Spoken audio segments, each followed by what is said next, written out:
My family kicked me out on the street. Now I won the lottery. When my family kicked me out, they didn't even pretend it was temporary. I was 19. No savings, no backup plan.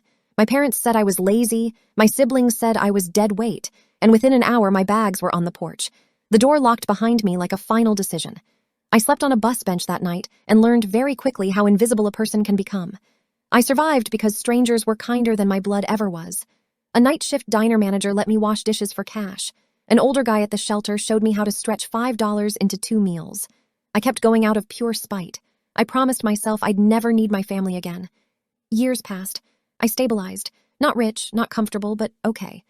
I still played the lottery sometimes. Nothing serious. Just a habit from when I'd fantasize about escaping everything. Then one morning, my phone exploded with notifications. I'd won. Not millions, but enough to change my life forever.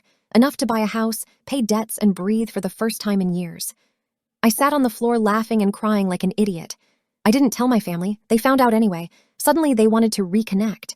My mom cried on the phone about how much she missed me. My dad talked about misunderstandings. My siblings joked about how I owed them dinner now.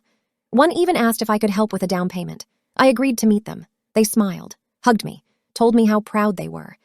Then the requests started. Loans, gifts, family support. They talked about my winnings like it was a group project we'd all passed together. That's when I told them the truth. I hadn't won the lottery. Not yet. The money they were drooling over? It was from a trust fund my grandparents secretly set up for me years ago because they'd already seen how I was treated. The lottery ticket I'd posted about online? A joke, a decoy.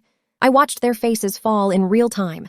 I told them the trust was mine alone and legally untouchable, that kicking me out disqualified them from anything tied to my life. Then I stood up and left. A week later, I actually did win the lottery. I didn't tell anyone. Some people only show up when they think you're valuable. The real prize was learning who never deserved me in the first place.